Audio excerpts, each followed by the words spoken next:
Chapter 3. The Challenge. Advent had arrived and the month of December was underway. Nathan always got an exhilarating feeling from this time of year, and the 4 Advent services leading up to Christmas. He was busy and full of optimism as he was working on themes for each Sunday, including the subjects hope, waiting for prophesy, joy, and love. Several church members had made beautiful Advent wreaths with wonderful candles for the month's services. One sunny morning in December, Pastor Nathan was exiting his light metallic green Toyota Prius and stepping into the church parking lot. He saw a note half frozen in the snow and ice near one of the tires. It was carefully typed and appeared to include some bullet points and signatures. It was ominous from the start as much of the writing was in red ink. The half-crumpled piece of notepaper contained some shocking ideas. Pastor has humanistic tendencies which are dangerous for the future of the church. Much of what he reads is not Christian, from so-called freethinkers. He contributes to John Harris's political campaign. Harris is pro-abortion and the pastor once marched for women's rights in New York City with Mr. Harris. He is also very critical of Governor Scott Walker. Shame on him. Pastor had a failed marriage several decades ago which does not model a positive lifestyle. His former wife died in a car accident and it was rumored that she was dealing drugs at the local truck stop before her death. He also put his autistic and developmentally disabled son into a group home, when he could have shown more love for him at home. There were plenty of people at the church ready and willing to help. This is inexcusable. Pastor appears to be overly empathetic with gay and lesbian issues and was seen protesting at several LGBT demonstrations. He has also been seen at environmental, women's rights and pro-choice rallies. Shouldn't a pastor be pro-life in all ways? This is totally unacceptable. He must live within the politically correct rules of the church. Pastor does not mention enough from scripture, seems to follow his own rules too much during sermons. Why does he quote so much from Khalil Gibran? He even quotes from Joseph Campbell, Sam Keane, and Leo Buscaglia. This kind of touchy-feely love stuff doesn't do anything for our more serious members. Quoting from John Updike during a sermon? Unheard of. Some sermons contain inappropriate material such as quotes from non-believers like Carl Sagan, Neil deGrasse Tyson and Richard Dawkins. One of his Bible studies centered on the universe and Carl Sagan. Videos like Pale Blue Dot have no relevance to religion and may confuse our members who want to keep their theology in perspective and who want to become more grounded as Christians. We need more pure teaching of the faith. Many members of this church do not believe in evolution or this goofy outer space stuff. There is not 100% evidence that the earth is more than 10,000 years old. Someone must have created us. Evolution sometimes does not make sense. It is just a theory. How can non-life spring to life? Pastor Nathan's attitude is that of a doubter, not a positive person with hope and faith, and that is quite sad and unfortunate. The church's special committee needs to vote at secret meeting to replace the pastor. No confidence vote must be 2/3 of the committee of 12, 8 members. These words of judgment and condemnation tore through Nathan's mind like an air hammer on a peaceful day. They were tearing his heart apart, shred by shred. He was quickly facing a realization that he was on the verge of being fired from a job he has been so proud of for so many years. Nathan had been blindsided, and he felt like his life might go into a tailspin, fearing every word he might utter in response could be dangerous, defensive or flawed. The pastor wondered who his true friends were in the church community. He was not surprised about some of the names, but was most surprised about Miss Sandoval and Mr. Swindoll. They both seemed so mild-mannered and friendly all of the time. They were always ready to volunteer for church projects and activities. The pastor many times felt kind of like Holden Caulfield in The Catcher in the Rye, helping guide people, and saving them before they fell off the cliff of innocence.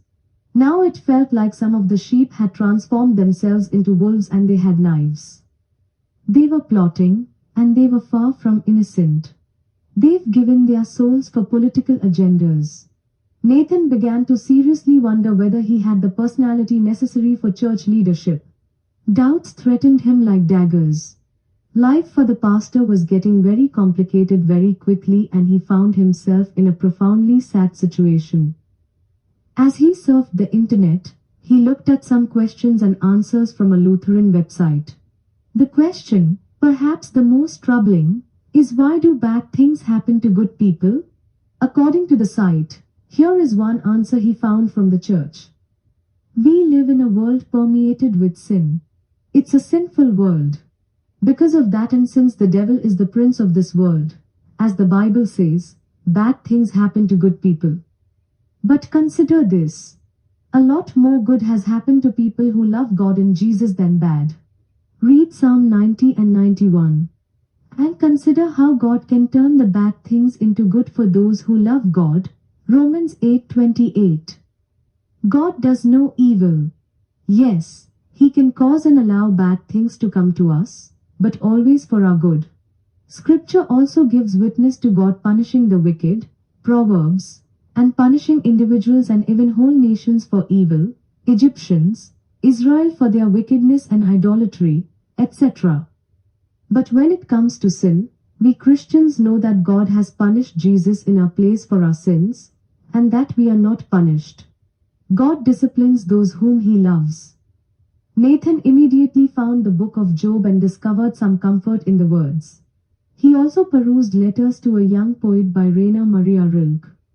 A lot was troubling his mind. It was time to contact Dr. Anderson White.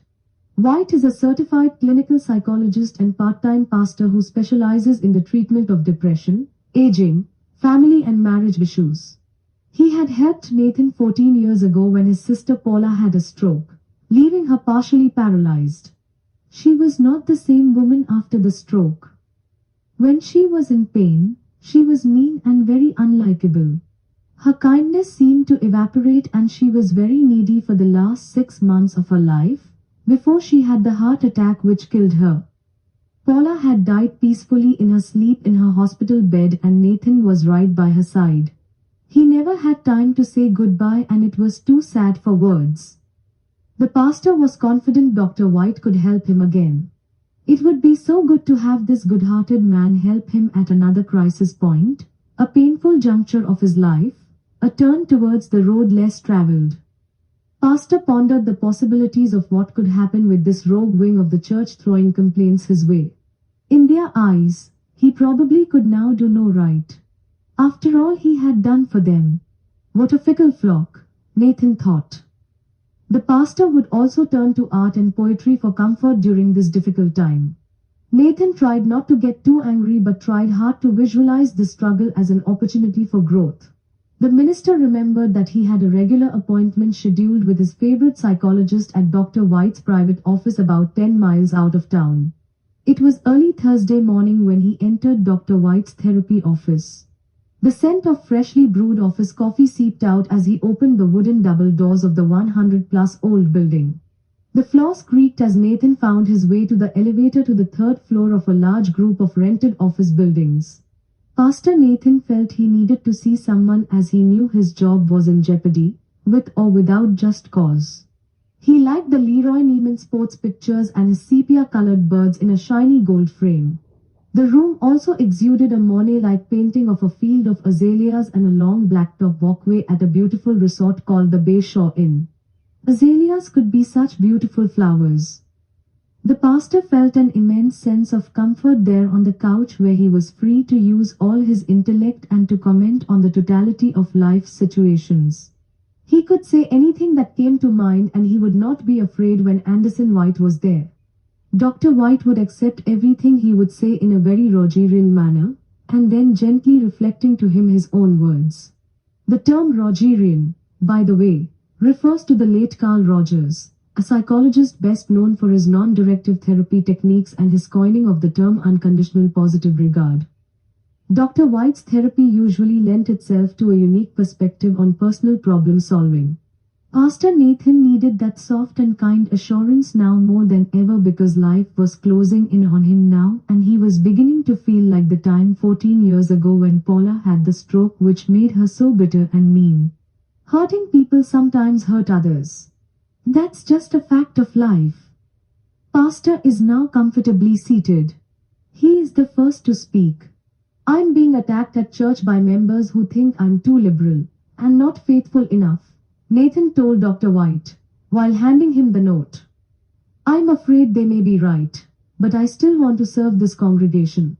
Dr. White takes time to read it. I can see why you would be upset about this, Nathan.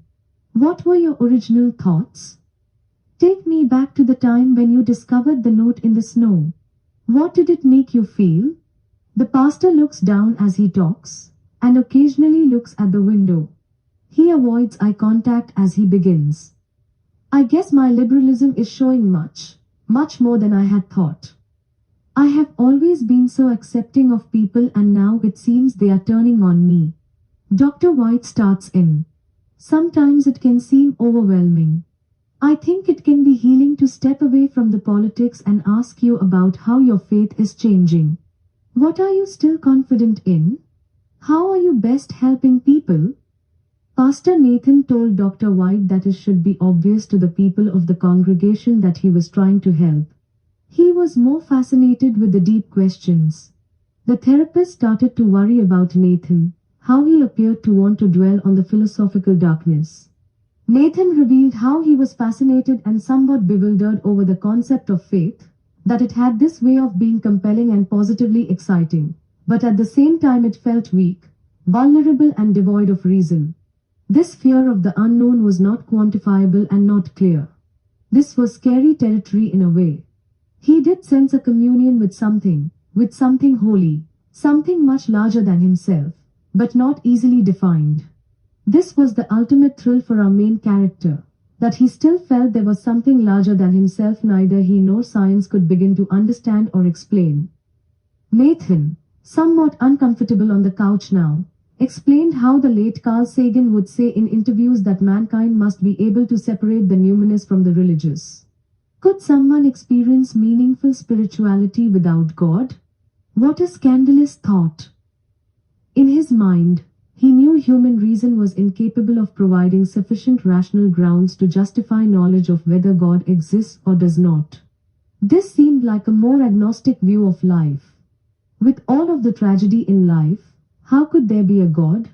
As the author, speaker and educator Leo Buscaglia once declared, God must have a sense of humor about the world. Just look around you. Dr. White chimes in. It seems like you put a lot of value on the concept of spirituality.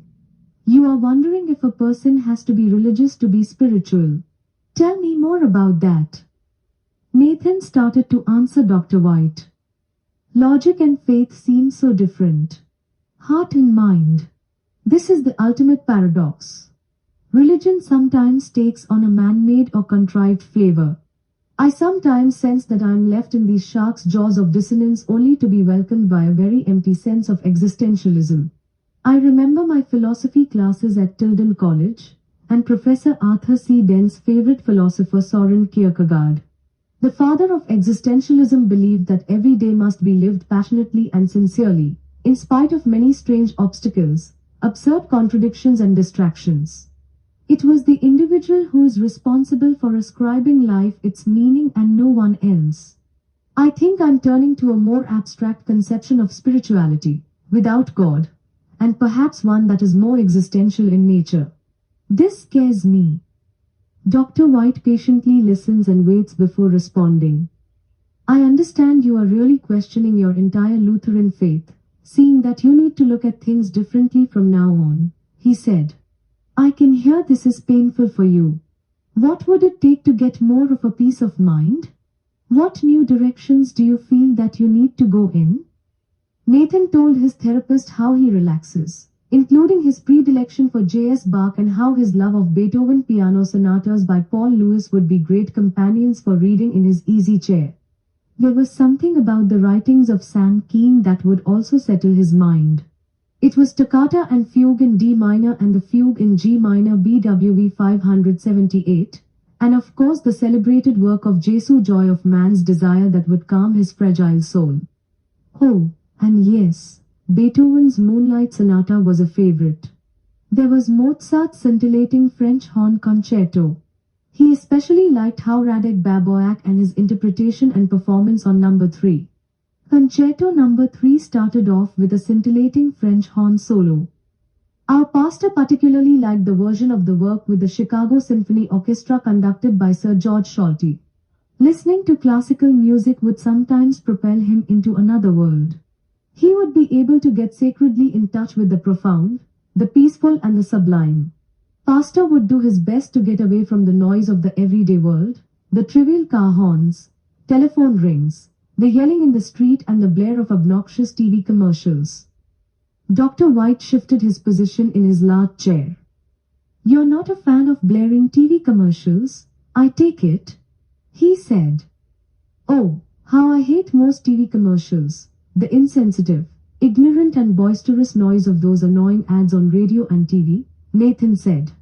Public radio, WPR to be exact, was the perfect musical anecdote. Dr. White leans forward and looks at the pastor. "Is it actually a matter of a battle between heart and mind or truth and love?" Dr. White asked. "You feel like you need to figure out the answers right away." Nathan knew in his heart that he needed to get in touch with God. He knew he needed to embrace God, but his mind said no. "I'm having a problem knowing if my path is the correct one," Nathan said. "I don't want to be wasting my time here on earth." I guess it truly is, in a sense, a battle between heart and mind. His heart wanted to believe, but the mind could not stop thinking logical thoughts. At his trepidation and peril, he was beginning to have more and more of these kinds of profound doubts and questions. Where would this all lead? He thought.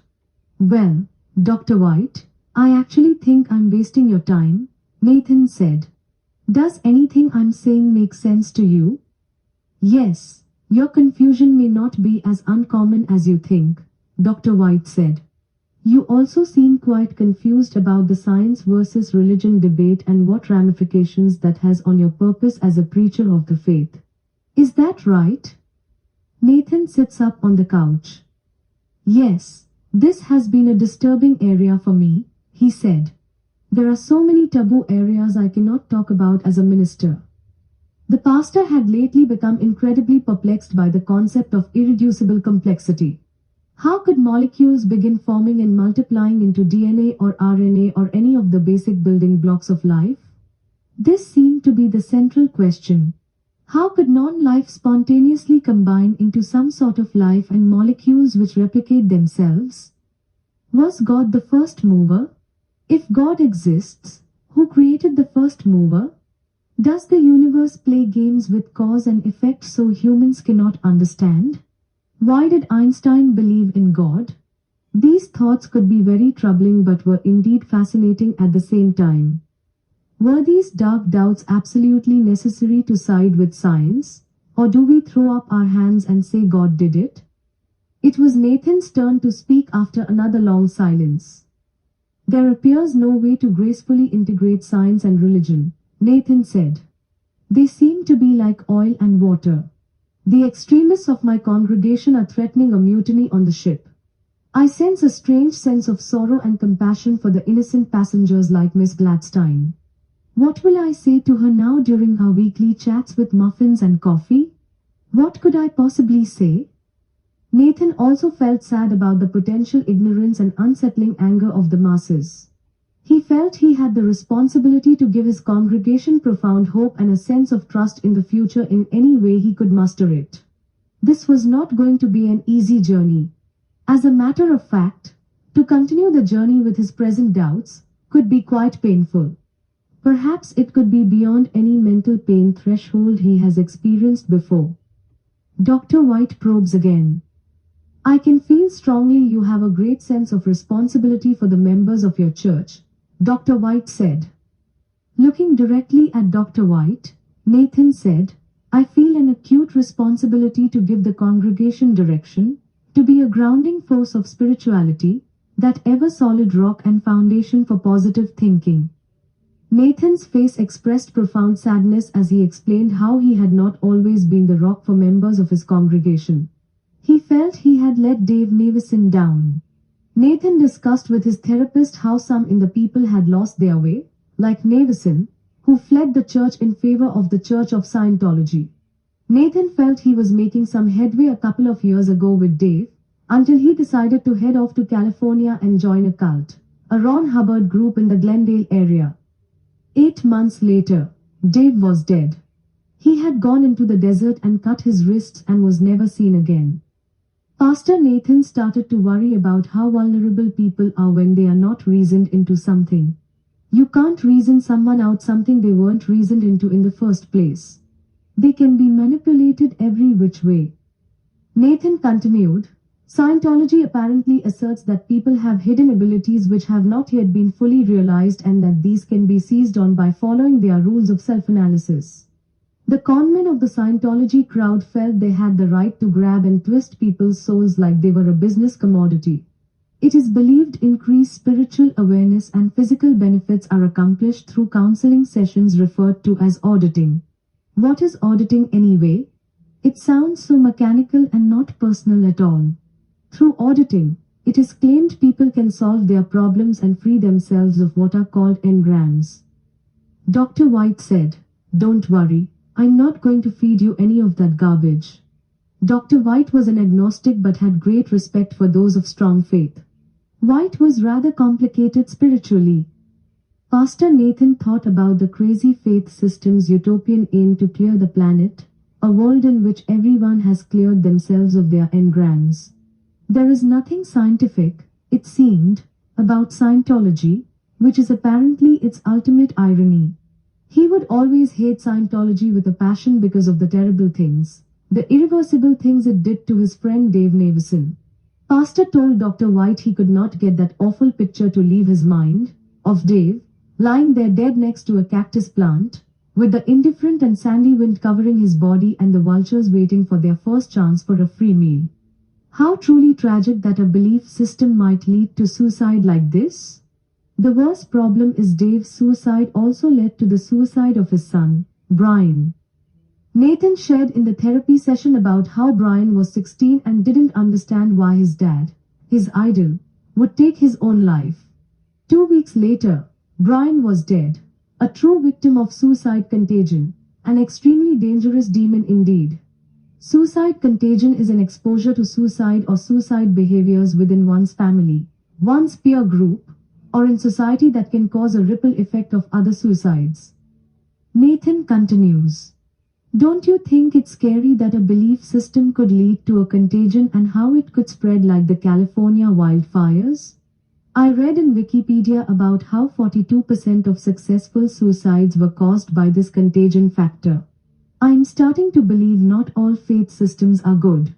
The last thing many of us need are irrational belief systems who tend to make us do irrational things. It began to dawn on Nathan that religion could be hurting instead of helping. The session ended, and Nathan and Dr. White shook hands. Dr. White reminds Nathan their next appointment is in 2 weeks, at the same time. As he was driving home, Nathan thought about Fred Kramer. He was another member of the congregation, was almost the opposite of someone who could be falling for any unintelligent arguments for God.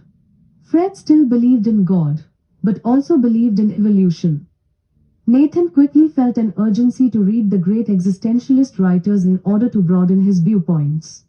Fred would write beautiful songs and he played traditional Christian hymns on his guitar while at church, but most interesting were his originals, his secular and environmental songs. Fred's songs assured Pastor Nathan there was a wealth of music and spirit outside the realm of the church that could be connected to. In the song Metaphysical, Fred would share about loving each other in the middle of our hearts. These were lyrics only Fred could conjure up in his loving and compassionate way. He suddenly realized that his friend Fred could be a deeper thinker than most Christians. Mike Jackson would be another person he could trust. He grew up in New England and loved beer and clam chowder. They would have coffee at the Mars coffee shop once in a while to talk about the meaning of life and all of that great stuff. Mike was also a guitar player who played with Wanda Houston in college and idolized the gospel singer Mavis Staples. He once met Staples at a concert many years ago and she told him that it's great when you sing because you make the world a better place. He even wrote a song, A Better Place, about that. Jackson was that common sense guy, with a rock-solid foundation based on reality. He would also be good to consult during this time of trouble and turbulence. Mike was a supervisor at a cable company call center in Colorado for many years and was an expert at customer service and treated each person he met with great respect. He was now retired and living in Winston. Mike and Nathan were both members of the Winston Film Club. Members would take turns hosting at their homes and playing classic movies. Whenever Mike and Nathan would get together, they would often chat about their favorite movies and actors. They both shared a favorite comedian, Robin Williams. Mike was a Unitarian but never discussed spirituality with Nathan, not wanting to disturb his worldview. Nathan's mind continued to wander on his way home. He took the long way, through the hills of Chadron Falls. Pastor thought about how populist author Dr. Wayne Dyer had motivated him early on in life with books like Your Erroneous Zones and Pulling Your Own Strings. His opinion of Dyer was changing as he was beginning to doubt anything spiritual as having a political motivation too. Now Dyer was beginning to look like a tragic caricature of himself. He appeared to be pandering to the masses without sharing much intellectual honesty. Too much of the message was tuning out all negative thoughts and concentrating only on positive thoughts, which seemed to oversimplify life, which was more nuanced. Maybe feeling depressed temporarily is most realistic in many human relationship scenarios, and what Dyer is selling may be false hope. A person cannot be happy and self-satisfied all of the time. That is not realistic. He felt Dr. White was deeper than that. When he got home, he went online on his laptop and viewed a YouTube video of Deepak Chopra talking to Richard Dawkins and Dawkins expressing how Chopra had hijacked quantum physics. Chopra, too, was now looking like a scam artist instead of someone truly out to help people in need. So many people playing the God game, and more were beginning to look like con men. Maybe the answer could be found in being more intellectually honest and merely being frank with one another. Maybe it was okay just to say, I don't know.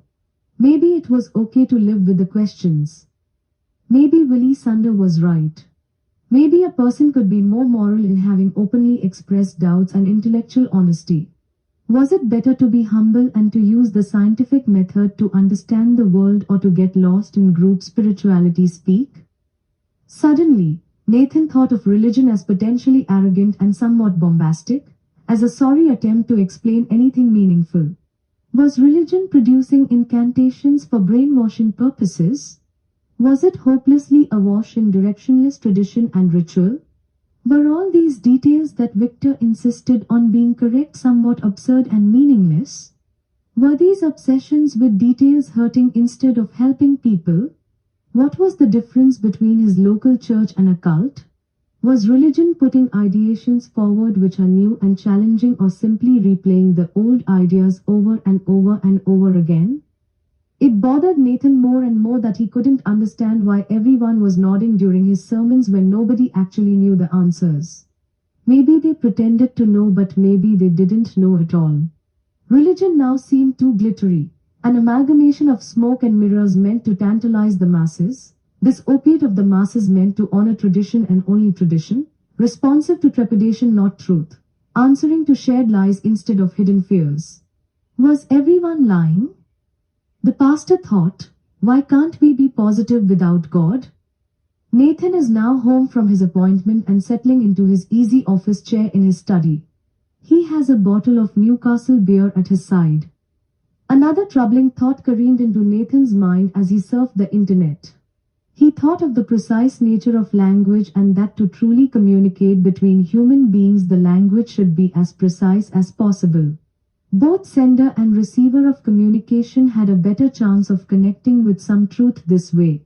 With religion, Anybody could say that they heard the voice of God or that he was acting through divine motivation.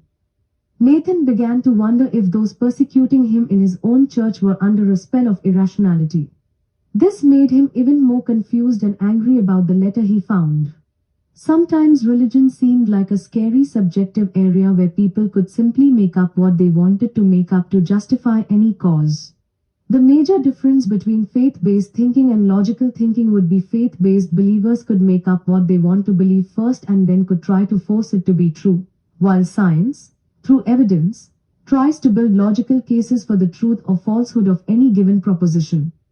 Science, by its nature, is more careful. A hypothesis can only be true if it's proven true by hard science. Nathan was beginning to think that religion is more of a dinosaur and science is the emerging superior way for humans to think. Another strange thing about religion, he thought, is that it glorifies the hearing of voices.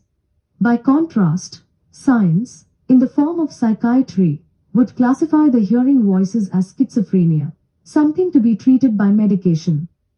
At the same time, he did not want to lose his faith in faith, and deep in the recesses of his mind he dreamt about a revolutionary new theory that would connect science and religion in grand fashion. Perhaps the old ways should be departed with. Should there be a brand new way of seeing spirituality? Perhaps the Bible needs to be rewritten in modern language. Nathan was listening earlier in the day on Wisconsin Public Radio to a neuroscientist, whose central premise was the denial of the existence of a human soul.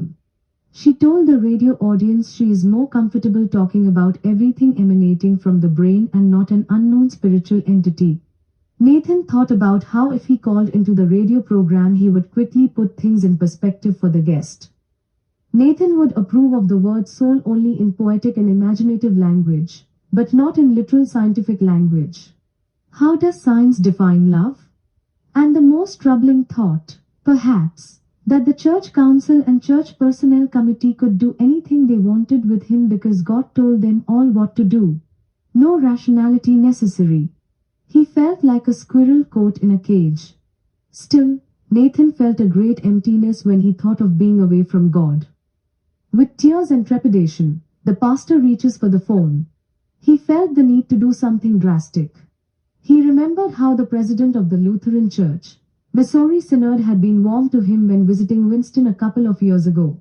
His avuncular presence had won him the job 8 years and Nathan felt comfortable with him. Maybe Terry Sandberg would be empathetic and listen to his concerns. Sandberg had visited Nathan's church twice over the past half-dozen years and had complimented him on the originality of his sermon and his personability. Nathan felt the need to do something desperate. The need to ask Pastor Sandberg exactly what is going on in his congregation. Sandberg is as powerful man, the head of 35 districts of LCMs. He travels regularly. Sandberg is very polished at media interviews and handshakes and photo ops abound. One call, that's all.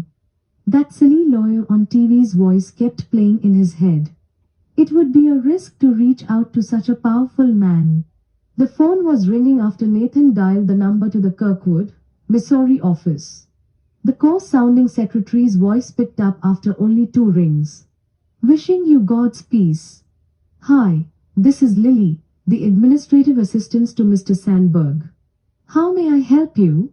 Hi, this is Pastor Nathan Simone from Christ Lutheran in Winston. Does Mr. Sandberg have a few moments? Lily cups her hand over the phone and starts a half whisper. It's that troubled pastor from Wisconsin. Do you want to talk to him? He's a prime candidate for the clergy project. Lily didn't realize the pastor could hear every word. Sandberg was on his way out to a religious conference in San Diego. He grabbed the phone aggressively. Sandberg has a red mustache and beard and smells like too much cologne. He has a ruddy complexion. Nathan, how are you? Nathan responds, fine, considering the circumstances, sir. Thanks for taking some time to talk with me. I know you are busy. Sandberg points to his briefcase so that Lily can deliver it to him. I've got a few seconds, Nathan. What's up? Nathan hesitates. I need your help in trying to understand something. I don't know why my church has become so political. A lot of people want me out. Sandberg is almost throttling. Oh, politics is everywhere. It's also quite alive and well in the church, especially these days. Yes, there are some things you need to take care of in your own backyard, Nathan. One answer to your problems is for you to focus more on the fundamentals. The people need to be told what is right and wrong. They need guidelines and boundaries.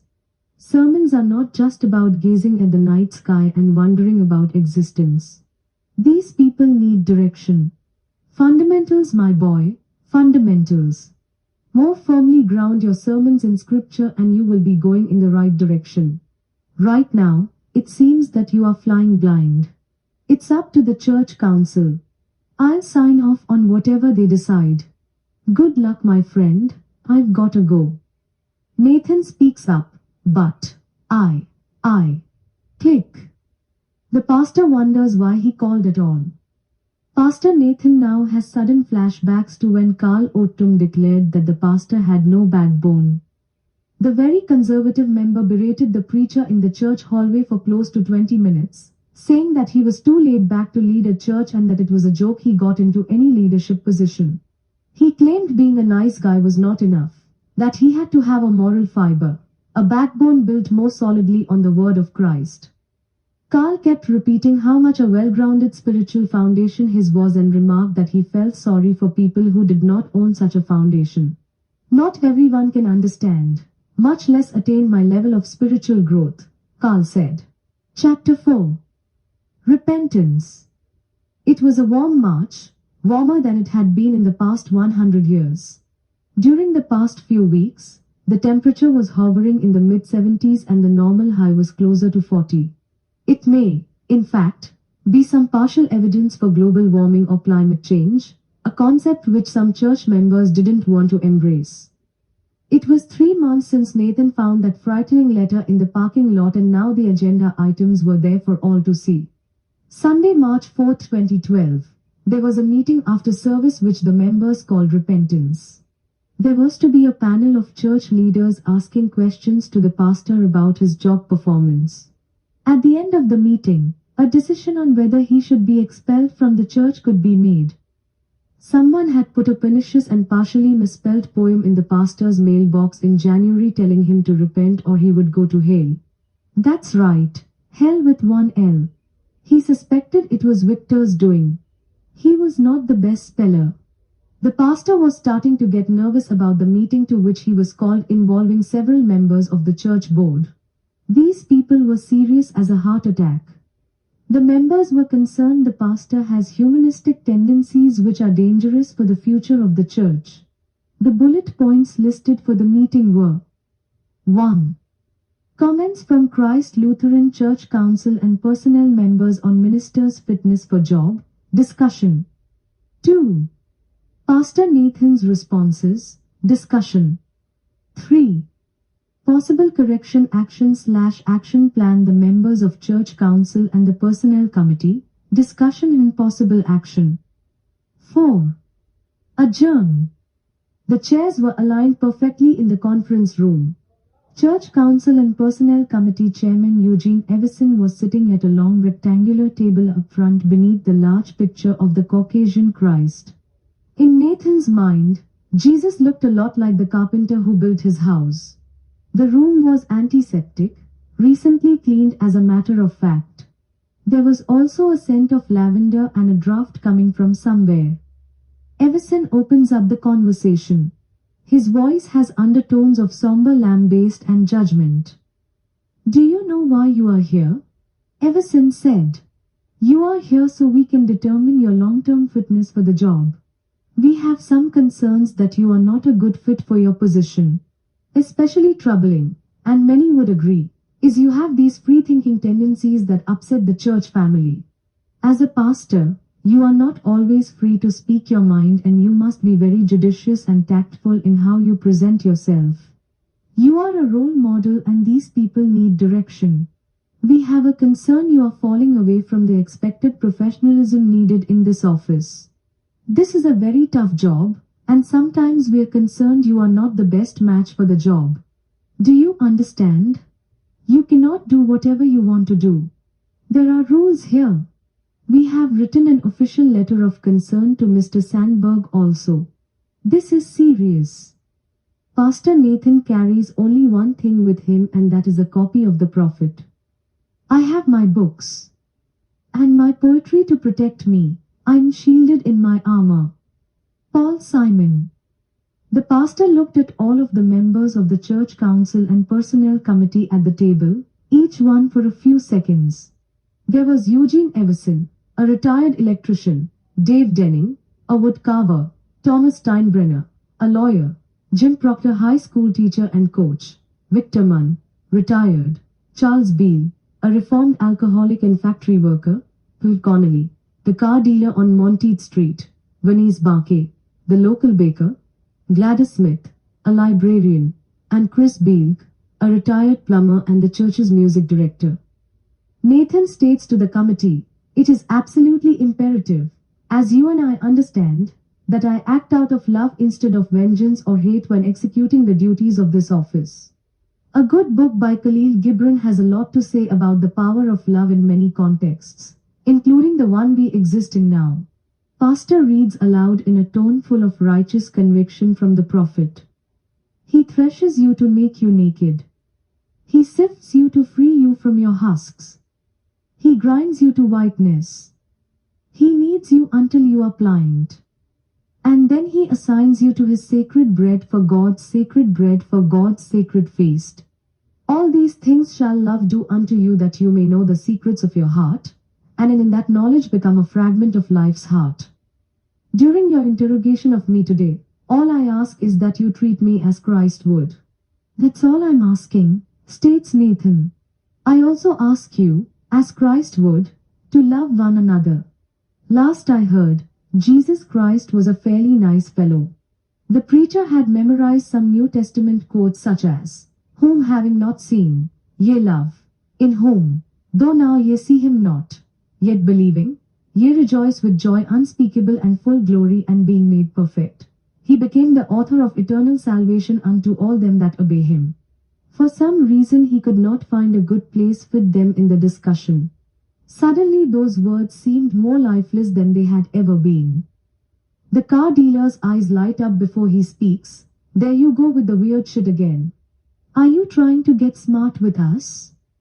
I believe you fail to remember that your livelihood depends on us. This is the example of the problem we have with you sometimes. You veer into such strange directions. I sometimes think you need some psychological help. We want to advise you that some of the church members are comfortable to a certain degree but not comfortable with these strange new directions you sometimes take us in. This Khalil Gibran's guy you quote all the time, why him and not more from the Word of God from our sacred Bible?" Pastor Nathan chimes in. "I'm far from having a persecutorial complex, but it does appear that I face some agendas here. What is wrong with quoting Khalil Gibran once in a while? Why not delve into the positive proclamations about mankind from Rumi or Sam Keen? Why not state a poem from Rilke stating love of the questions is sometimes better than having the answers all of the time? Didn't Jesus Christ himself challenge us to question our faith daily so that we can become stronger in it?" Mrs. Barkey interrupts, "Because he's a Muslim or something like that. And we don't want that kind of thinking around here, that's for sure. I get enough of that crap from the communist guy who works at Decca's grocery mart. For the love of God. It's bad enough that Obama is a Muslim." Jim Proctor defends Nathan. "I may respectfully disagree with the pastor's politics and ideas, but he is a decent man, Ms. Barkey. Nobody is saying he is a Muslim, and he is not a communist, but perhaps he needs to be more Bible-centered." The preacher responds, "It's precisely for that reason that I preach to you guys each Sunday, so that I may most accurately but humbly reflect the Word and the world of God. This may bother some of you, but Sigmund Freud once disclosed something about the purpose of life being to love and to work. If you don't mind, I would like to read a passage from the prophet that underlines the importance of being in love with who and what you work with and with what you love. It is to weave the cloth with threads drawn from your heart, even as if your beloved were to wear the cloth. It is to build a house with affection, even as if our beloved were to dwell in that house. It is to sow seeds with tenderness and reap the harvest with joy, even as if your beloved were to eat the fruit. It is to charge all things you fashion with the breath of your own spirit. And it is to know that all of the blessed dead are standing about you and watching. Pastor continues, it is for this purpose that I share every Sunday with these very special people. I wish to bring peace and comfort to the masses, to transform their thinking into believing like Christ did. I want to teach peace, and not the divisive kind of speech that I'm hearing now. Frankly, I can't conceive that there is any room for hateful politics in this house of God. People should be respectful that I have a genuine desire to help those in need. I do my best to encourage people in their lives and not to pick on the little stuff. So I say to you, politics is a very small thing when compared to the love that Christ asks us to practice. To love thy neighbor as thyself is perhaps the most profoundly difficult command from Jesus. I'm not seeing any of this kind of behavior in this room today. Some silence fills the room momentarily. Mr. Proctor looks at Nathan and starts speaking.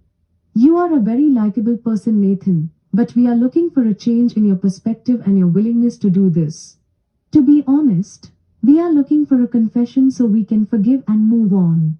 You have been moving too far into the realm of science and not enough into faith. You have not been focusing enough on the fundamentals and the scriptures. You have been officially asked by the president of the Missouri Synod, Terry Sandberg, to write a letter of confessional in strict compliance with the church's document on confession and absolution. Will you write such a letter? Nathan looks down then up. He had enough of Sandberg and the Lutheran game. I have nothing to apologize for. I want the best for this congregation and I am serving Jesus and this community in the best way I know how to. I will respectfully decline to respond. Well, you talk a good talk, just like that Obama creep. All talk. The devil is the master of deception, that's for sure. What matters is your performance here, and what these fine people need from you, and it is sadly lacking in my opinion, chimed in Mr. Everson. We will have a vote next month and we will see you after that, okay? Mr. Proctor interrupts. That is uncalled for, Mr. Everson. This is not language that is reflective of civilized language the church council should be engaged in. It is not professional to call our minister a creep. Okay. I guess I don't have any choice, do I? Either I sign it or not. I refuse, stated Nathan. Victor Munn pats Nathan on the back. We'll see you, buddy. Have a nice day. Victor had taunted him earlier in the week, telling him to get ready. The pastor asked him what he was supposed to get ready for, but Victor would just walk away, smirking. There were several more questions about church procedure, expectations and duties. There were many straightforward and sober answers given by Pastor Nathan during the session. After the tawdry affair was over, the pastor loosened his tie, gasping for fresh air. His heart was palpitating. As Nathan left the room, not one person made eye contact with him. He exited the church out the side door and closed the door very carefully behind him. He climbed into his Toyota Prius and heard the slamming of doors and gossiping in the distance. The radio station was on Wisconsin Public Radio and some person was talking about how plywood was made. Being thoroughly bored by that right away, Nathan turned the radio off and preferred to be surrounded by the silence of his own thoughts and peace with God. He laid his head back on the headrest and caught himself falling asleep. He then startled himself awake. The minister glanced over to the passenger seat and saw that his GPS was on the floor. He decided to leave it there because it always seems to come off the inside of the windshield and the suction cup didn't work very well at all. Near the edge of the seat there was a pink post-it note. He did not use pink post-it notes and found this rather odd. It was written in blue pen. Meet me at the Mars Cafe coffee shop. I have some questions. CH. Chapter 5. The First Ghost. Wow, is that strange, thought Nathan. He had remembered how he and his friend, Tim, had had some interesting discussions at the Mars coffee shop about abiding in Jesus' love and what Jesus Christ had revealed about patience. Whoever this was even got the name wrong. It wasn't the Mars Cafe. It was the Mars coffee shop. The pastor had forgotten about most of those discussions as they were nearly 5 years ago already, but remembered a general sense of satisfaction about helping Tim at a critical time of his life, as he was battling addiction issues. Maybe this CH was a friend of Tim's or something, or a husband of a church member he was failing to remember. It was odd someone would leave a note in his car like this. He thought he had locked his Prius before coming to the church meeting. The Mars coffee shop was next to Highway 41, which was close to the road home, so he rationalized that he needed a quality cup of coffee or a latte after the stress of the day. As the pastor entered the coffee shop, he noticed a fairly crowded scene and Yusuf Islam's cover of Don't Let Me Be Misunderstood, the song recorded by Nina Simone, The Animals, Elvis Costello and many others. There were students with laptops, a man with a goatee in his mid-50s, looking very professorial, and a couple of rough-looking young people looking like they were fresh from an Occupy Wall Street protest.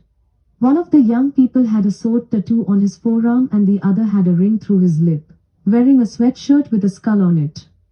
Several of the younger people seemed to be very angry about political issues as the words resistance, revolution, justice and protest were heard a lot during his short sampling of the conversation. For the most part, the scene was fairly peaceful and the smell of caramel coffee and of grinding beans provided an excellent olfactory experience. As the pastor's eyes turned to the right side of the room, there was only one chair left. A thin African-American woman sat on one side and had a laptop on the table. His eyes met hers, and they were such warm eyes. One table down was a man in his 30s with sunglasses and a white sports coat and no tie. "Anyone sitting here?" the pastor asked. "No," announced the proper-looking man, who reached for his coffee. He greeted him by saying Namaste. "Namaste," replied our pastor. "My name is Christopher."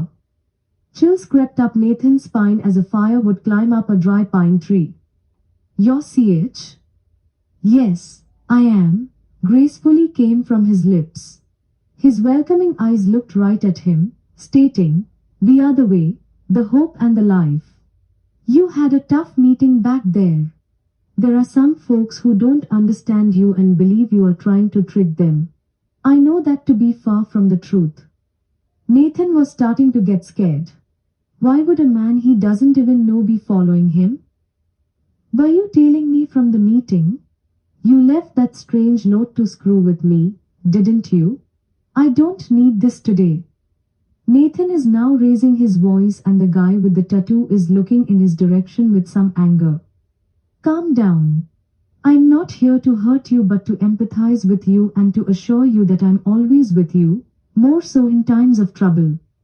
The mysterious person went on describing Nathan's own life to him from childhood, and in less than 2 minutes he was driven to tears. A Mars employee came by and remarked, "Is this man bothering you, sir?" Nathan shook his head no. Another deep chill came down Nathan's spine as he noticed CH bearing an uncanny physical likeness to the late Christopher Hitchens, who had passed away recently. He looked exactly like him, an amazing resemblance, as a matter of fact. Nobody seemed to notice, surprisingly, not causing any kind of stir at the coffee shop. Natalie Merchant now played in the background. "Why would you look like Christopher Hitchens?" the pastor said. "That seems like a rather silly choice." The man with the English accent said, "There are a number of reasons of why I would portray myself to you in this fashion. But you could have been a grey and bearded guy or somebody looking like Christ, Mandy Patinkin, Kenny Rogers or Alec Guinness," the pastor said.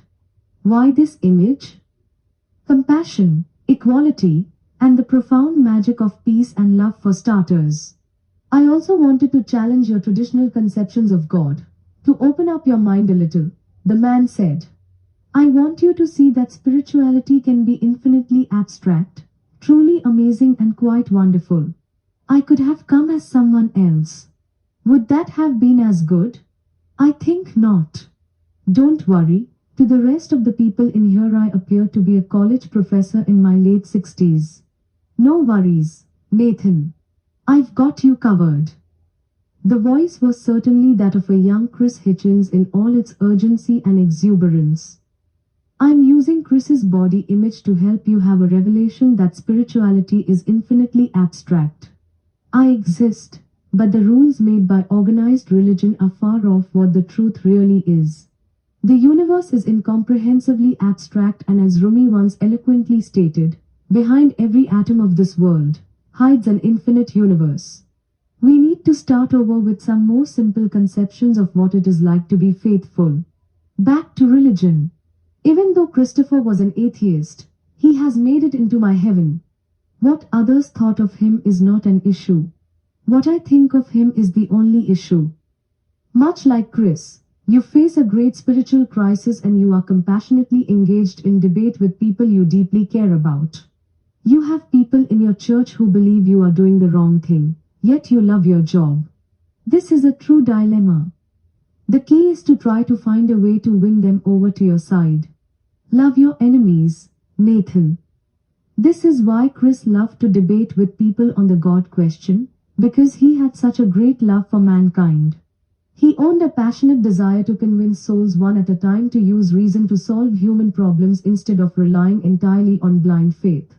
What people tend to not remember about Hitch was his huge sense of compassion and his excellent sense of humor. He had a love for humanity and its future which was almost as big as the universe. He was on the right track. You may not understand this, but I loved Christopher dearly even though he didn't believe in me. His book on G.K. Chesterton would have been his biggest seller yet had he lived long enough to write it, and for such interesting reasons. I won't get into it now. The mysterious force inside Mr. Hitchens's body seemed to glow with intensity. The pastor's hands are now shaking. Nathan cannot believe he's asking this. I am totally blown away by all of this. So, God is a neo-atheist? We are all screwed. It's not quite that simple, young man, the ghost replies. I believe there are many ways to judge a man's soul, and it's not for man to judge man but for God to judge man. You must start a new conversation, Nathan, about what is good, what is beautiful, what is noble, what is pure and what is true. Why is that important? Because it is the only conversation worth having. Hopefully truth, love and wisdom will come your way through this process. Nathan, still shaken, starts to speak again. How am I supposed to start speaking about the things you are talking about? I have been trying to preach about love and faith during my whole career. The ghost responds, take it up a notch and don't afraid to be called a radical. All of the great ones were radicals. Nathan turns and looks the white-coated man in the eyes. I have a million questions about issues so important to mankind, Nathan said. I have been careful to keep the evolution concept out of my sermons because it is too politically hot. What do you think of the evolution/creation debate? There are some hardcore websites like Answers in Genesis who are trying to make people disagree with Darwinism. Such people are sometimes concerned about something called social Darwinism. Mr. Hitchens responds, social Darwinism. Very interesting twist of meaning. The term social Darwinism is a way to put Darwin's name in a more negative light and to add politics to an objective term like evolution. Evolution is true, but I provided the spark. Do you believe DNA and RNA could appear without any help? The universe is far vaster and more complex than your limited dimension understanding. People like Einstein and Stephen Hawking have gotten closer to my miracle, but they are only inches further on a great highway of understanding. There are many more treasures I have left for human beings to unlock on this long, fascinating and winding road of questions. Science has begun to unlock the mysteries, but there is so much farther to go. Like Voyager is still so far from the closest star, even though traveling at the fastest man-made speed, mankind has just started the adventure to find out about my marvelous creation. The excitement has just begun. Science and religion will one day join in marvelous crescendo. Nathan looks more uneasy. Why have you come, Christopher? Are you God? The man stared deeply into his eyes again, and the pastor was transfixed with the compassion in his energy and his seemingly physical manifestation and demonstration of Namaste. Pastor Nathan is the next to speak. I have many more questions for you. I want to ask you about the world, how it was made, who created the Big Bang, why was I born now, why did you create human beings? There were so many questions.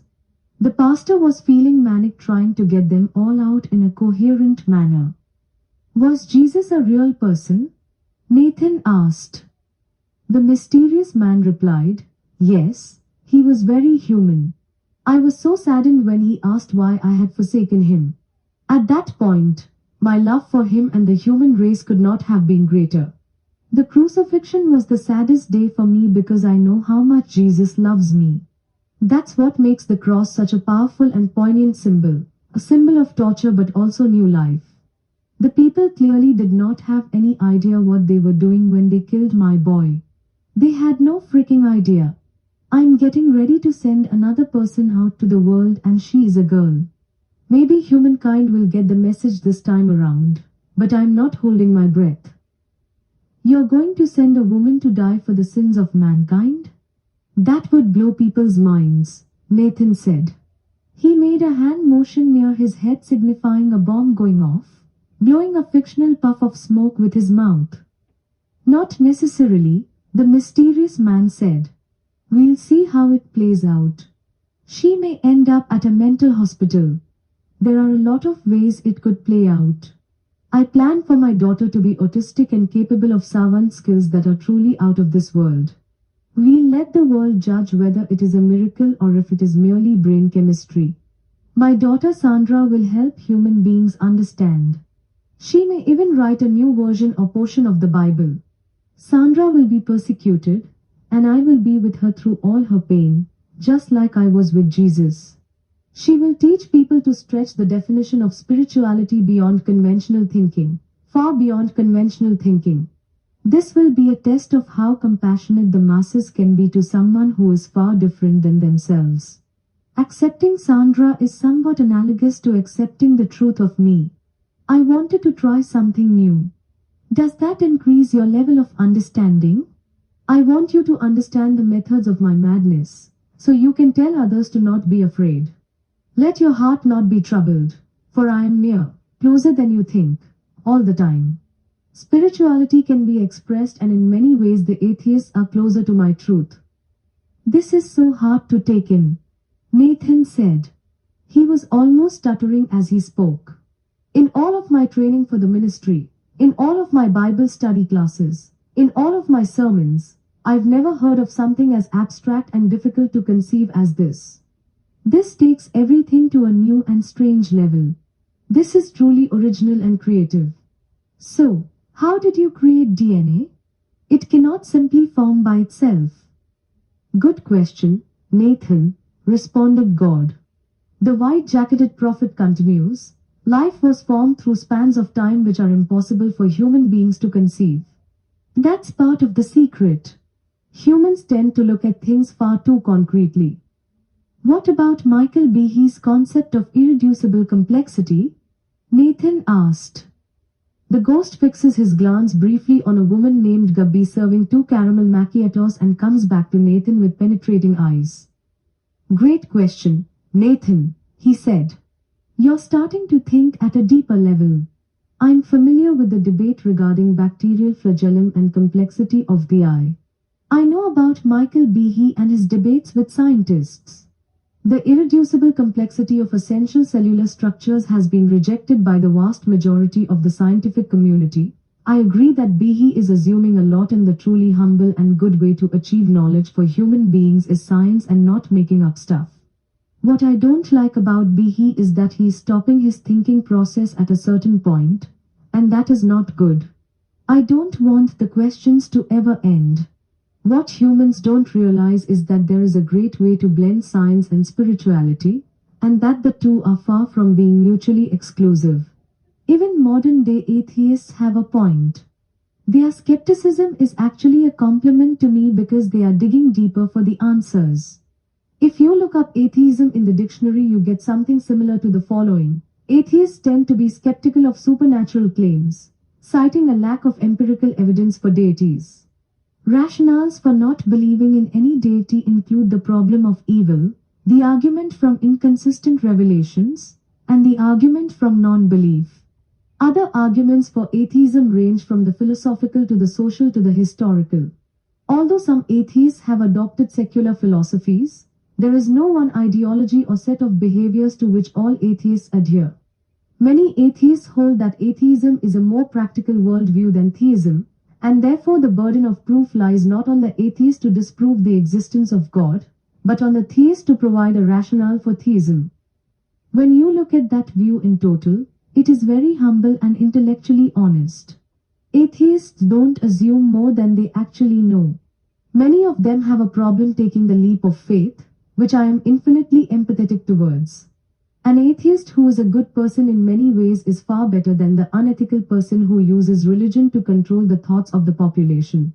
Jesus never intended to manipulate the masses in this way. Karl Marx said religion is the opiate of the people. If you think what Christ stood for, he was radically bold and faced much criticism. A lot of people overreact on the secular side as well, laughing at the religious for even thinking there could be something more. Mother Teresa, for her very average cognitive level, was able to do so many good things and people criticized her unfairly, I think. Even Mr. Hitchens took some unfair shots at Saint Teresa of Calcutta when he was alive. We have since talked about that and he understands where his ego got away from him when he wrote that very negative book about her. The mysterious Hitchens character looks as though he is grabbing for a cigarette from his inside jacket pocket, then pauses. One of the major ideas I want to leave you with today, Nathan, is that many of those who do not publicly subscribe to religion and who call themselves freethinkers are quite special people, he said. Freethinkers, who may be called atheists, are not immune from being awe-inspired. Let me invite you to look at some of the pictures taken by the Hubble telescope. The inspiring and extraordinary revelations about the swirling and gorgeous new galaxies contain such celestial beauty and majesty. Read a page of Stephen Hawking on the absolute truth of the universe and its fascinating laws and intricacies. You will believe in wonder and beauty which cannot be named or described. That's what I want you to grasp onto as hard as you can, with the curiosity of a young child looking at the night sky. Here is the difference between organized religion and pure and innocent spirituality. Some are absolutely certain that they do not know, but that it might be possible to find out. Others are sure of all of the rules and try to persuade others.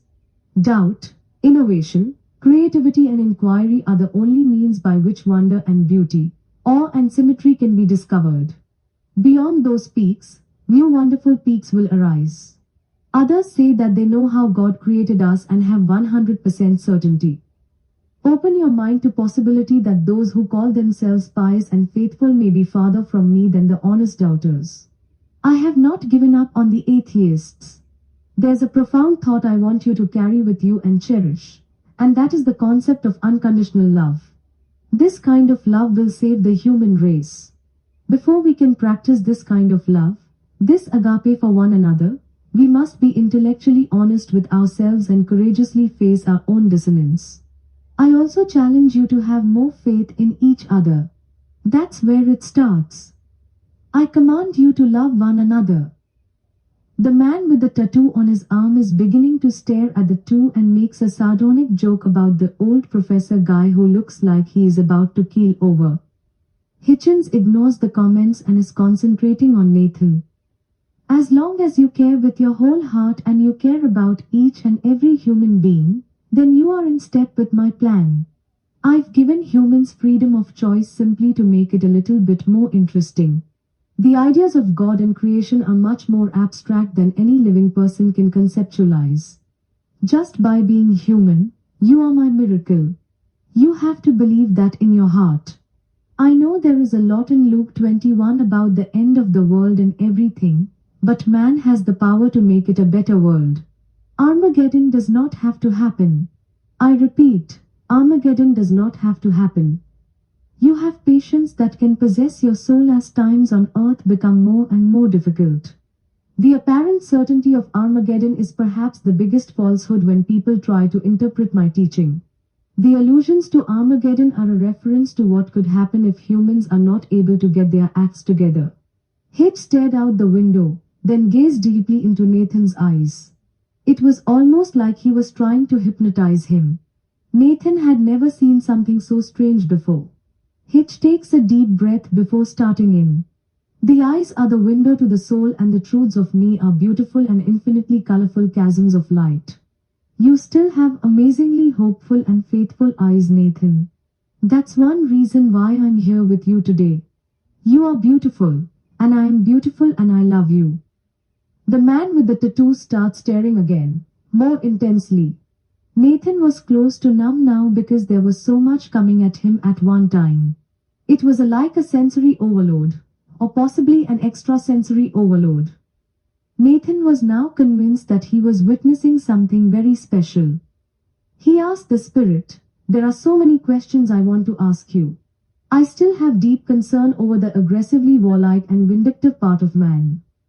The ghost replies, "Human beings have so much to learn about compassion and how to live together without so much fighting all the time. Humans are much too centered on war and revenge. All of that has to be weeded out, or else the human race will not survive." Look at Carl Sagan's video on YouTube about the pale blue dot. His thoughts are very much in line with mine on this. I challenge you to use this in your sermon someday. Our obsession with nationalism and our wars are nothing compared to the beauty of it all. The earth is truly a very small but infinitely important stage in a vast cosmic arena. The earth is where you must make your stand. I will give you great words and articulation to aid you in your battle to be good. Please trust me, Nathan, that I can help you. I will increase your verbal intelligence fivefold, and you will go to the pulpit with your new creative insights. I will tell you now that your newfound power of intellect may scare you. You will begin to speak more boldly, and some in your congregation will think you're crazy and may even want to kill you for the immense good that emanates from your being. You can do it, Nathan, you can do it. Sing your goodness to the world, and always speak about the good and the just. That's all I'm going to say for now. Oh, yes, and one more thing. Pay attention to the Unitarians. They have some interesting stuff going on. That may be the next place to look in your spiritual journey. I'd be curious about what you would think of them. Suddenly the Hitchens' visage was gone, and in the place of the loving and intellectual spirit was the face of an old man, perhaps in his mid-70s. Briefcase at his side, he looked like a retired college professor who was lost in thought.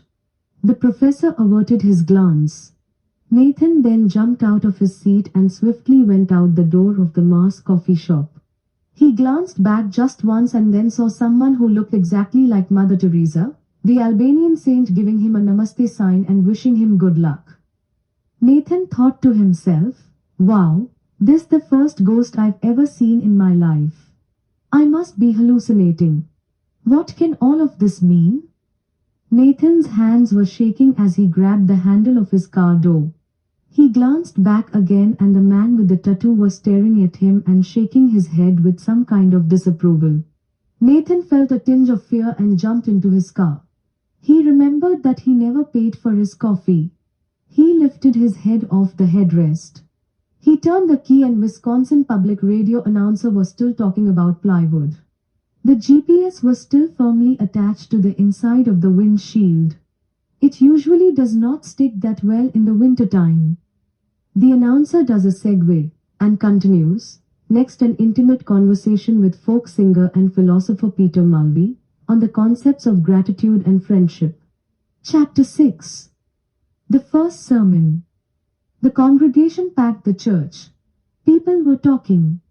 There was a woman in the corner who was discussing Robin Gibb of the Bee Gees passing away of cancer and whether the Lord wanted to have him home early.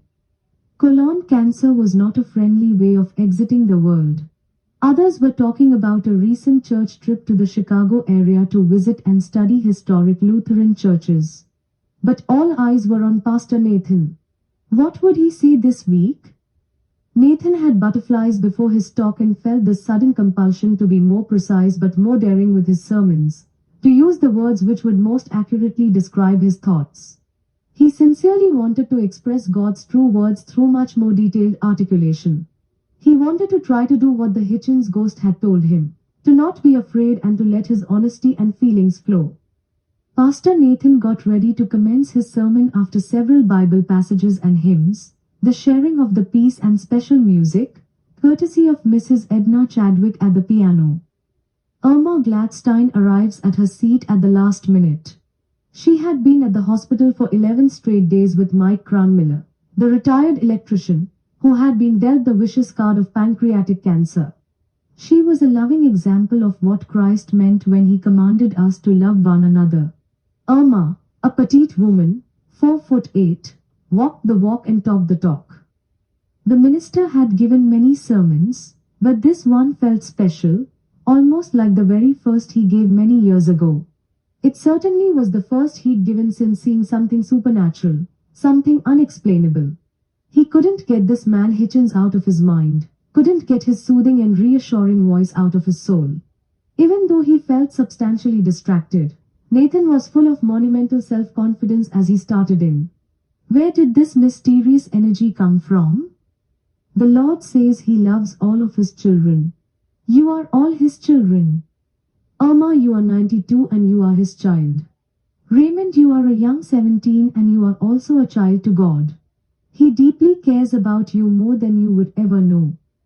I have had a period of deep consternation, reflection and revelation over this past week. My epiphany of sorts has to do with listening even closer to the congregation and ensuring minor things do not divide us.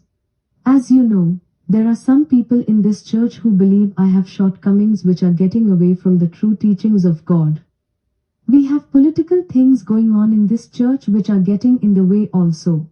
I will stop short of calling it a witch hunt, but perhaps the compatibility is not perfect and there could be a more perfect minister to lead you.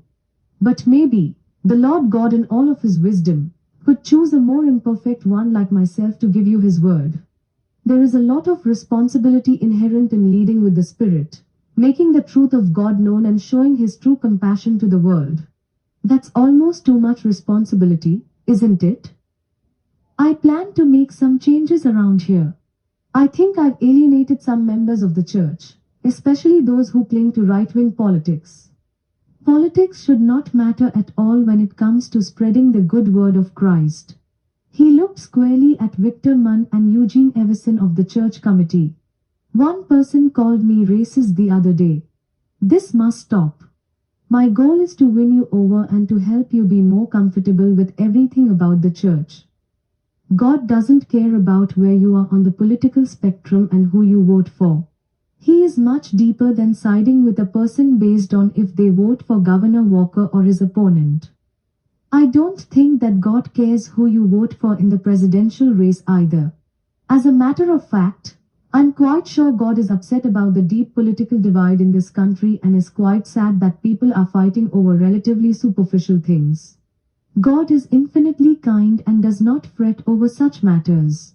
He is strictly concerned with matters of the human heart and its potential goodness, and he gives us a plethora of choices so that we can have at least a sense of free will during our short lifetimes. That is God's infinitely benevolent gift to us. He is serious about the gifts he gives, and he, like us, knows that earthly gifts do not last long and it is love which lasts forever. He told me that we all have so much more potential than we would ever know. Pastor Nathan then pauses for at least 30 seconds, long enough that some had thought he lost his train of thought. I had a talk with God recently and he told me not to worry about Armageddon and that molecule to man evolution is true mostly, but there has been some divine intervention in history. He says the answer is not easy and that man-made rules and organized religion are kind of silly sometimes, and that it's possible for an atheist to be a better man than a person who says he believes. He also told me that atheist Christopher Hitchens actually had a good heart. As it is stated in the Bible, In 1 Corinthians 13:13, three things will last forever: faith, hope, and love, and the greatest of these is love. This is what it's all about, folks. God revealed to me that love and truth are the most important things, and when we have a good grasp on these precious concepts, we are on the road to salvation and perhaps to redemption. We could even throw out the entire Bible, as long as we have that honest and loving grasp on love and truth. I'm here to say that I've had a special and personal conversation with God Almighty, and He says to not have your heart be troubled, that there are beautiful wonders that wait for those who love Him. It is true, and I have seen it with mine own eyes. In Luke 21 it says that, "For I will give you the right words and such wisdom that none of your opponents will be able to defeat you." God wants creative cooperation instead of constant conflict. God told me that we argue too much over the little things and we don't concentrate on the big things. We are not having the important conversations with our wives, our sons, our daughters, our nephews, nieces, brothers and sisters, mothers and fathers, and good friends too. There is much spiritual richness that we can capture, if only we turn in the right direction. It's in the direction of love, and peace, and of the Lord.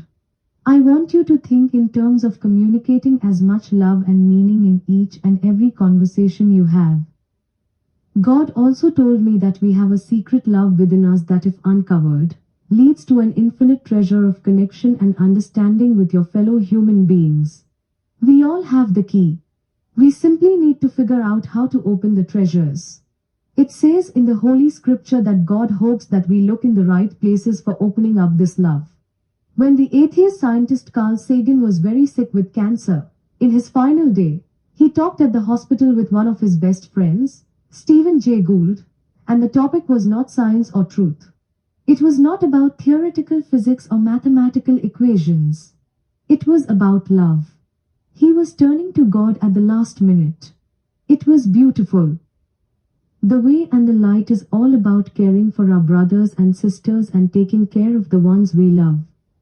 If you are married, hold the one you love tonight and tell him or her you are there for them and that they must trust your love is real and your love is strong and your love comes from an infinite reservoir, and that is agape, the love of God, the ultimate love of them all.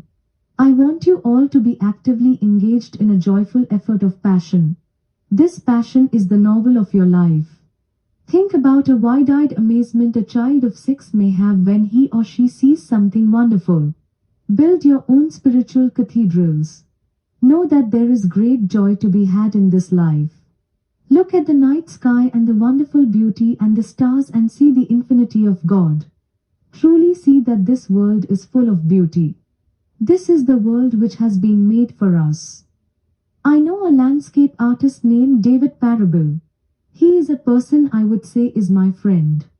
David sees the glass half full. He is in the business of seeing and building extraordinary visions. Don't settle for less than the extraordinary visions. Finding creativity in our lives can sustain us and motivate us. Creativity exists in each and every one of us. As David says in his public speaking engagements, including his TED Talk, it's the moment when we look at what we see every day and look at opportunity, not redundancy. It's the moment when we look at something ordinary and see the extraordinary. Creativity helps us fall in love with the world. It can enhance the love of God in all of its glory. Belief in God can help improve our creativity. When I was very young, my mother told me not to look directly at the sun. Think of the love of God like that. It's so powerful that to take it all in at once would be overwhelming. If we let God into our lives, and let Him be in control once in a while, we are able to recapture that supreme 6-year-old innocence, when we were fixated by a sunset, when we gazed at the miracle of a blade of grass, when we gazed intensely with infinite gratitude towards our mother's or father's loving eyes. Have courage to have passion and vision. We need to have the courage to dramatically change the ordinary to the extraordinary. Mrs. Barkey muttered under her breath, "There he goes quoting atheists again." She leaves for the exit as the pastor continued. The real God also doesn't want Armageddon to happen. I heard this from the living God. God has spoken to me. Believe me that your good behavior will be rewarded and living the moral and ethical life has infinite meaning. Love is truly the answer, and once you turn to God, you never have to be alone. The Bible says, "Let love and faithfulness never leave you. Bind them around your neck, write them on the tablet of your heart." I have seen God and He came to me in human form. I will not give too much more information, but He told me that our obsession with nationalism and our wars are nothing compared to the beauty of it all. He revealed to me that the earth is truly a very small but infinitely important stage in a vast cosmic arena. The earth is where we must make our stand. God Almighty is giving me great words and articulation to help me in the battle for the good. He said it would be a brave act, and some in the congregation will think I'm crazy and may even want to kill me, like Judas, but that I must press on with what is in my heart. I will tell you, my finite life is worth close to nothing compared to the great infinity of love and understanding represented by our great Lord and Jesus Christ. Yet, the magical contradiction or paradox is that Jesus sees infinite love potential in all of us. Who knows? The next time Jesus visits the earth, he may be a woman. The Lord Himself has told me this would probably happen. Praise God. Amen. Victor Mann's face was white as a sheet and looked like he was gazing at the devil himself. He quickly left in a huff. There were many confused looks in the congregation. Irma Gladstein is making the sign of the cross in the front row and saying, "Praise Jesus. I have seen the Lord." Leonard Mullen looked straight ahead with his steely eyes. Some people were standing and angry, giving very sour and disapproving looks. One very confused and angry church member could be heard muttering, "We're gonna fire that faggot's ass." Nathan had done it. He had shared it all like the Hitchens ghost had told him to do, and now only the grace of God could save him. He felt like a crazy man. The pastor shook hands with people and everything seemed close to normal after the closing hymn. Normal until he heard a strange commotion, a kind of commotion he would never forget. Looking around the corner and to the front door, he saw red lights flashing. Was it an ambulance? He was afraid someone was hurt. Had Mr. Swinton had a heart attack, or was it Dr. Glenn, who had a heart transplant recently? Had Irma passed out from the stress of caring for her friend in the hospital? More worry came over the crowd like a fog on a chilly night. Nathan felt a cold sweat envelop him as he slowly walked to the door. The strange tension filled the air. It was palpable shared distress. The police officer approaches Nathan cautiously and starts talking with an incredulous look on his face. "Pastor, we understand there was a disturbance here. We are here to help out. I don't want you to panic. We got a call about 10 minutes ago from a couple of members of your congregation that you were causing a disturbance." "No, that's completely untrue. I was just giving my sermon," said a baffled Pastor Nathan. "We heard that you were talking about having a personal meeting with God and hearing voices and telling people they were not liked by God," the officer said. "Did you tell some people after the sermon that you met God at the Mars coffee shop in the form of Christopher Hitchens and that the late Leo Buscaglia is more important than Christ? Did you say Judas was going to kill you? You really upset a lot of people with this one, kind sir. Come with us, Pastor Nathan. We are taking you in for an evaluation." It was surreal as the police car doors opened and the stunned church members stared in shock and amazement. Was this actually happening? It could change things forever.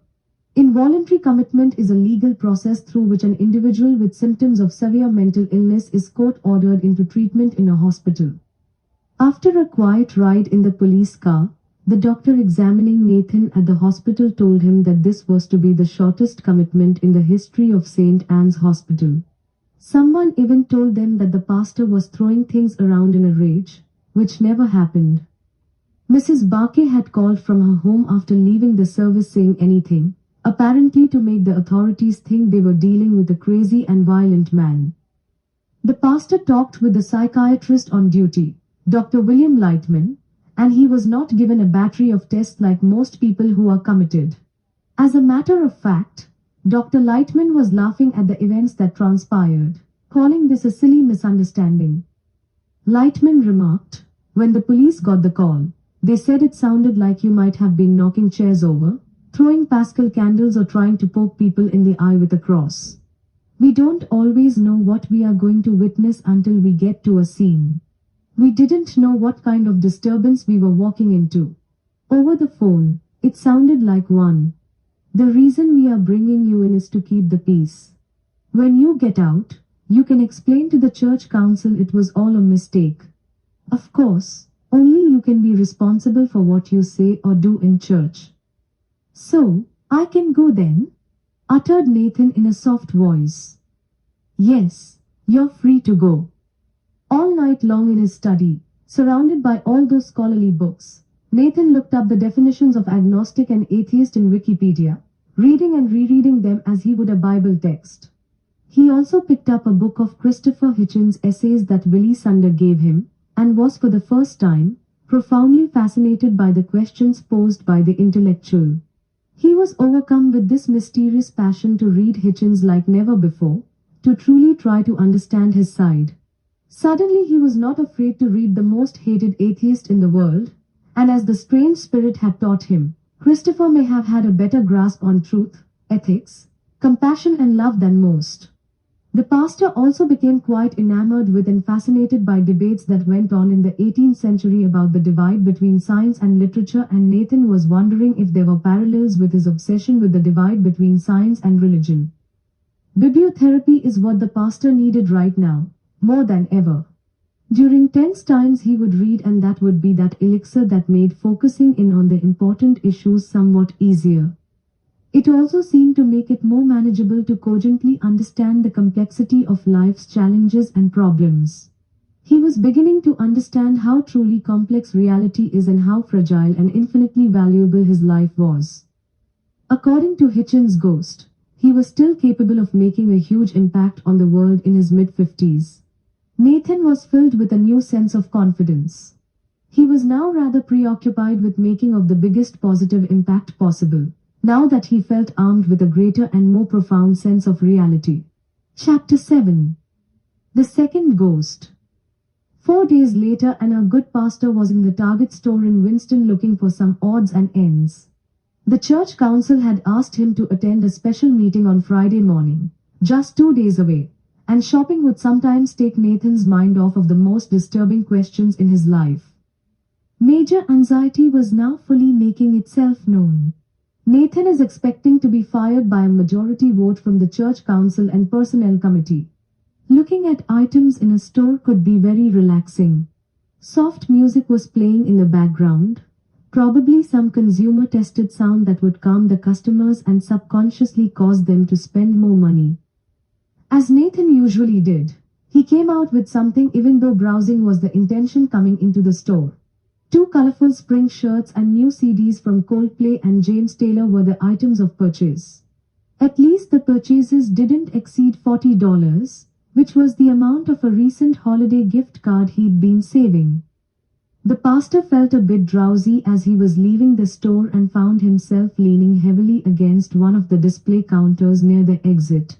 As a pastor was leaving the store, he caught a man's eyes near the exit door on the right, near the coffee shop. They were the most compassionate and loving eyes he had ever seen. He also had bags under those eyes which showed an age of at least 70. They were eyes which seemed to be crying but with no tears. There were exquisite wrinkles on the face and bags under the eyes to match. The strange thing about the man was that he had a large pile of leaves in the empty chair next to him, and he seemed to be playing with them in a strange repetitive fashion. He would pick them up and drop them on the seat, all the time with strange and intense concentration on the leaves. The old man looked up again with passionate eyes. Pastor Nathan thought, "Oh no, it's Leo Buscaglia. Here we go again." It was the second spirit. The pastor flashed back to last Sunday's church service, where he was telling Isaac Tyson about how some atheists feel Buscaglia was more important than Christ. The Buscaglia ghost spoke in mostly short sentences but would also unleash very long sentences that were hard to comprehend sometimes. I highly recommend you to go forth and produce a miracle, Nathan, the ghost said. You have enough love in your heart, now share it. All you have to do is to tell people how truly great you are. It's that easy. Make these people truly believe in you and you have won. There is so much promise, hope and love in those eyes of yours. I'm pulling for you, Nathan. You are the magic. The Leo ghost handed Nathan a slip of paper with what looked like several ideas, bullet points written on it. Here, go forth and teach this. The sacred can be found in abundance in everyday experience. Engage 100%. Be attentive to everything that is going on. While you are recognizing this, know that people have a deep well of potential for goodness. Cultivating this goodness is the best thing you can do for your church and your community. Leo lifts up another handful of leaves and throws them straight into the air. The ghost continues, remember to not get locked in with one version of the truth. Respect how others see the world. Freedom of belief and diversity of perspective are to be infinitely respected. Also, don't be afraid to venture into new relationships with people who have differing perspectives. Those different perspectives will strengthen you beyond what you can imagine and will help you grow towards your potential. The wise person is always open to a variety of influences. Remember always that the 1,000 people you know another 1,000 each, so you are only one person away from a million, and your behavior makes ripples and is always meaningful. We must be always cultivating a deep respect for the relatedness of all life on the planet. This guy is quite the saint, thought Nathan. It's interesting that he isn't talking the Bible or its verses. It seemed more like humanism. Was God actually a humanist? But why at a Target store? It made little sense. It also made little sense that this guy could be playing with leaves in a department store without anyone calling security. When Leo Buscaglia was alive, he had this undying kind of passion to see the goodness in people and to spread the concept of love all around. This guy was spreading leaves around and making quite a mess. Nathan thought about all the people striving to make a difference in the world in their small corners of the world. This ghost was maybe trying to tell him he needed to spread love, but how? What did all of this nonsense mean anyway? The strange Buscaglia figure spoke again, in a somewhat urgent tone. You know, Nathan, it's very important what you choose here because it's 50-50, he said. You can choose to risk it all for love or you can decide to fall and leave the limelight and tragedy will make you sad for the rest of your life. Nathan pauses, speechless. Buscaglia continued to speak. I'd say you would probably want to turn your life around, right? Does that seem fairly simple? You can start by embracing the souls of more people and enjoying the rapture of life before it's too late. Oh, the rapture of life. Isn't rapture a wonderful sounding word? Buscaglia raises his voice as though he was starting a passionate speech. Nathan is highly concerned that the Target shoppers would start looking and getting annoyed in the store. But nobody seems to care. Everyone is merely going about their own business. It's like they are invisible. The ghost continued. When you are willing to open yourself to love, love rushes in to be known. When it is accompanied with deep personal intimacy, it raises us to the highest level of human experience. In this exalted space, we can surrender our egos, become vulnerable and know levels of joy and well-being unique among life experiences. We attain a glimpse of the rapture that can be ours. Boundaries are blurred, there are no limitations and we rejoice in union. We become one and, at the same time, both. Visualize the kind of beauty you must achieve with your one-on-one relationships with your congregation. I'm here to say it can be achieved even though you think it is totally impossible. You are capable of great things. Young Nathan, great things indeed. I want you to fall in love with the miracle that is ours on earth and love the questions, Nathan, the questions. Nathan was stunned. Two words kept repeating in his mind, love and truth. Had he witnessed the gods of love and truth in forms of Christopher and Leo? Be patient toward all that is unsolved in your heart and try to love the questions themselves, like locked rooms and like books that are now written in a very foreign tongue. Do not now seek the answers, which cannot be given you because you would not be able to live them. And the point is, to live everything. Live the questions now. Perhaps you will then gradually, without noticing it, live along some distant day into the answer. Raina Maria Rilke. Nathan felt the grasp of two young Target employees dressed in their casual tan and red, a man and woman in their mid-20s. The man wears a name tag with the name of Chad on it. He has sunglasses on, which was strange because they were indoors. The woman's name is Tracy and she has an abundant amount of eyeshadow and lipstick. She speaks with a slight southern drawl. "Sir, are you okay?" Tracy said. The pastor gets to his feet and is chilled by a revolving door open in front of him near the exit. "What happened?" he asked. "You passed out and you were on the floor," said Chad. "How long?" Nathan said before letting out a yawn. "About a minute," Chad said. "Did you see the man playing with the leaves?" Nathan asked. The two young employees gazed at each other with puzzled looks. "Have a good evening, sir," the one employee said. "We are glad you're okay. Take care." Nathan walked slowly to his car, his mind unsure about what happened a few moments ago. The piece of paper he was holding was gone. Where did it go? Chapter 8. The Trial.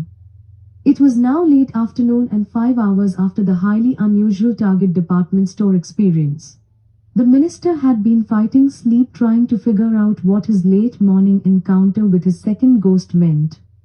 Pastor Nathan, with a busy day weighing heavily on his heart, found his favorite comfy brown leather chair and his purple Bose headphones, and after sampling the new James Taylor CD he fell asleep to J.S. Bach's Toccata and Fugue in D minor.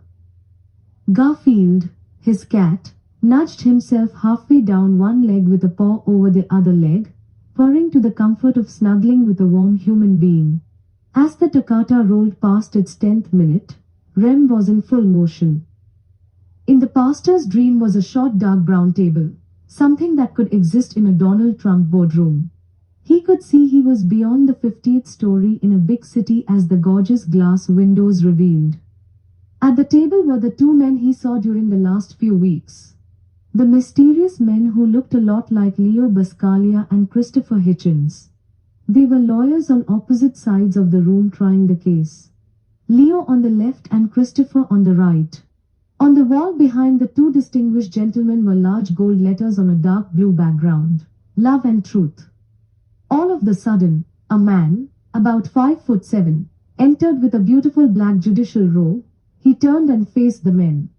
It was the comedian Robin Williams, with a light grey beard and a magnificent twinkle in his eye, stating confidently, "You may be seated."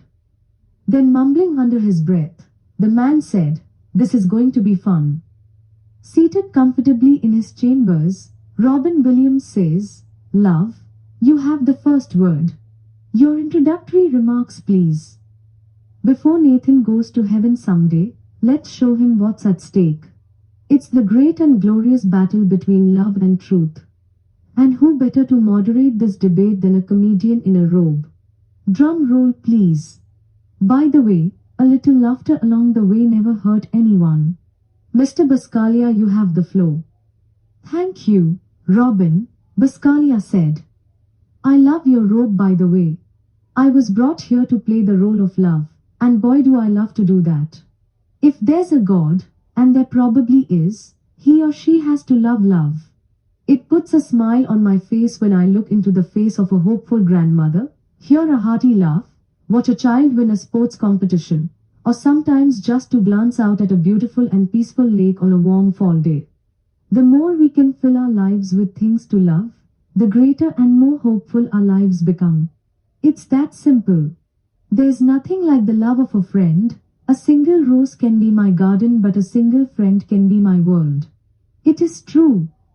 Love is life, and if you miss love, you miss life.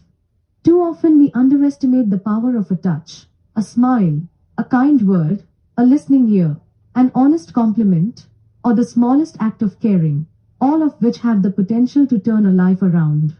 And Nathan, I want you to ponder this very seriously. Death is a challenge. It tells us not to waste time. It tells us to tell each other right now that we love each other. That is my opening statement, Judge Williams. Judge Robin Williams seemed to be a bit apprehensive as his eyes half-filled, tears flitted back and forth between love and truth and then back to love again. The judge speaks. My advice is, when in doubt, reach out to those who matter the most in your life, no matter how painful or embarrassing, because the only reason we are here is to test love over and over again, in as many ways as possible. As I learned too late, it's never too late to turn to those who can save you. Let's now call truth to the floor, in the form of a disheveled Mr. Christopher Hitchens. Truth, you have the floor, and, by the way, you need a shave. And can you put out that cigarette? Hitchens was dressed in black pants and a maroon sweater, which seemed to subtly diminish his dishevelment. The sun was starting to seep out of the shades of the south window as Truth spoke. It is an honor to play the truth, something which I approached as an absolute mission during my lifetime, to break the barriers of contradiction, expose the charlatans and amplify the queer and complex cognitive dissonance which exists in each one of us. Yes, I did say the word queer, didn't I? Thanks to Mr. Buscaglia for ensuring that if I embrace love long enough and intensely enough, that all of my dreams will unequivocally come true. Well, here's the thing about love. It means nothing if there isn't truth behind it. There is so much false love and idol worship in the world. Too many superficial perspectives on love. Too many who publicly say they love when in fact they hate. One case in point, I learned that very often the most intolerant and narrow-minded people are the ones who congratulate themselves on their tolerance and open-mindedness. So many contradictions to expose and so little time. Well, I'm here to say, the truth will set you free. Yes, ladies and gentlemen of the jury, after the presentations today you will be assured that only truth is worth pontificating on, only truth is worth worshipping, and only truth can save a man from the excruciating pain of cognitive dissonance. Much like our poor Pastor Nathan here, the whole world is drowning in this cognitive dissonance, this wishy-washy semblance of false faces and false airs created by internal confusion and organized religion. And why all of this money going to the church? These insane cathedrals built in honor of more and more nonsense. A person can have a meaningful conversation with friends about humanistic morals at a card table. I argue, Your Honor, that until we stop lying to ourselves, our world will not get any better and will be eternally enamored with chicanery and false expectations. Of course, sprinkle in some shame based on Freudian guilt. We will hear a lot of mush coming from Mr. Buscaglia today, but don't be fooled. The truth, and only the truth, shall in the end set us all free. I rest my case for the moment. Thanks, Truth, said Judge Williams. You should have remembered your Xanax today. Well, moving right along. Let's talk about how Nathan should interact with the people of his church. Love, you have the first shot. Go ahead, Mr. Love Class. Thank you, Love said. And may I say, Mr. Hitchens, you must get headaches thinking up all of those large words. God bless you. I like your sweater, by the way. Well, as far as Nathan goes, he has quite a crisis going on with some of his church family wanting to commit him to a mental hospital. Wow. Well, the first thing you should do should be to call your Tuesday and Saturday morning Bible studies love. That's actually all you are doing, talking about how love is or should be operating in your life. Don't be afraid to make changes, because it is always darkest before the dawn, and don't forget to shake it up a bit. You know, it's incredible what the human heart can do. How about the 6-year-old child from Dallas who gives his toys away to the homeless and gives them a hug to make them feel better? What about 99-year-old Carl Banks from Wisconsin, who visits his wife's grave and has played guitar for her every morning for the past 8 years, snow, rain or shine? You see, I'm interested in real love. We need to wipe all the small talk away and gaze at the fact that we certainly have only a finite number of days on this earth. We must prioritize what is really important with only love as our guide. I would tell you, Nathan, to do the things you want to do right now. Don't wait until it is too late. Give that great sermon, write a song, paint a painting on canvas, and most of all, tell the people who count that you love them and why. Truth yawns. Is he done yet? All of this touchy-feely stuff is getting on my nerves. This is what I think.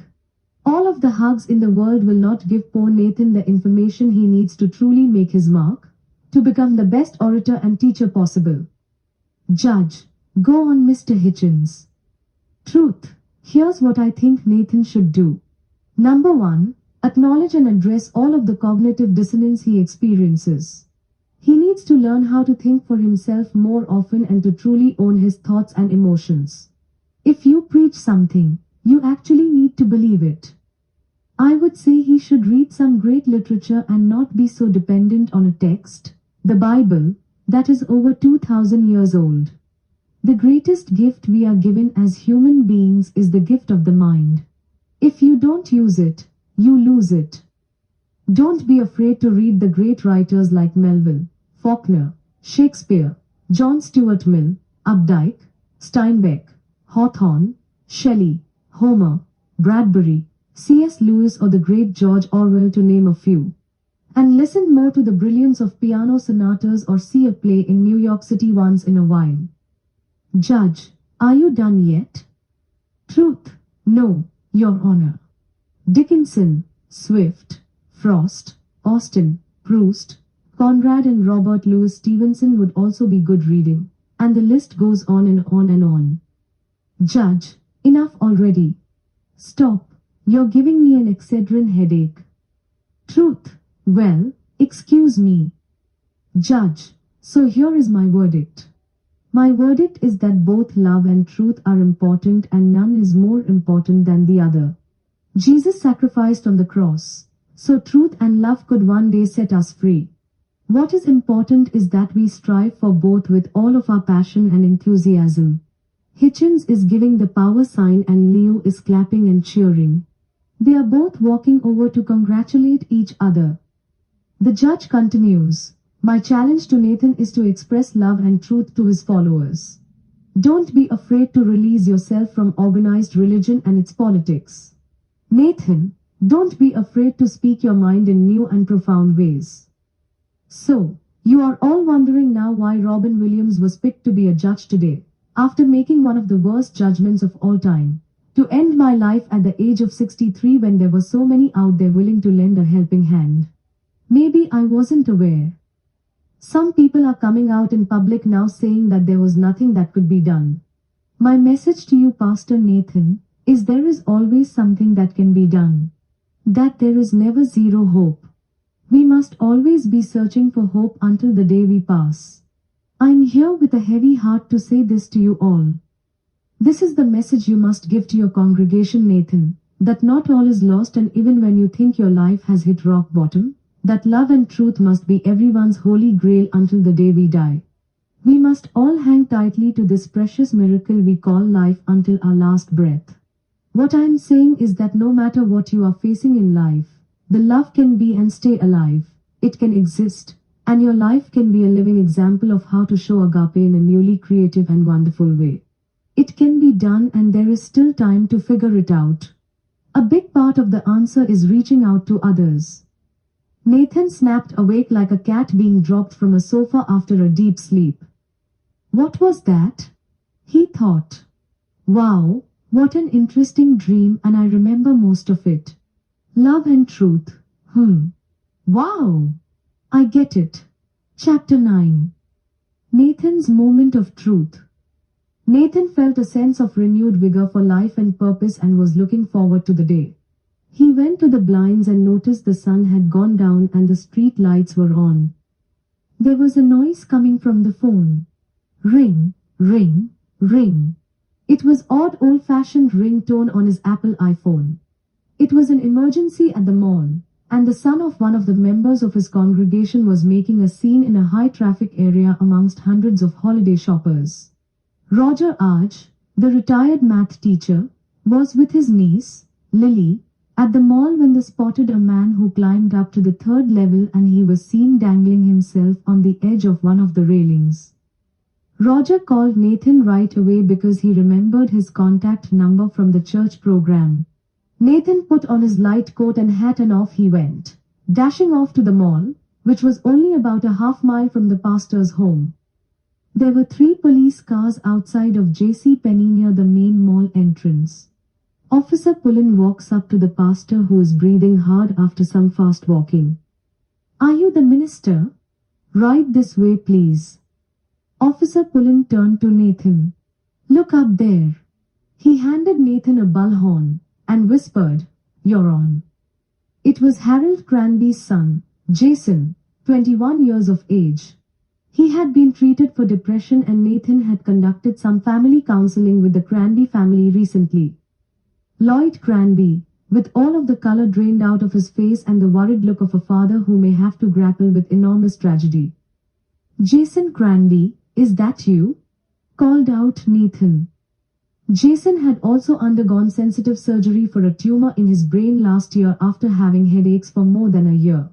The operation was called miraculous in the local newspaper. Many in the community had thought Jason was getting better and he had recently landed a job at a local call center. "I can't fucking stand it anymore," Jason yelled. "It's all bullshit. My life, my job, this existence, it's all bullshit. Oh, my God, I think the tumor is back. Your parents are here, I'm here, we all care about you," Nathan said over the megaphone. "It's not the end no matter what you think it may be that is bothering you, we can fix it together." Nathan rested the megaphone. "I know you are supposed to say that bullshit," Jason said. His voice suddenly becomes raspier.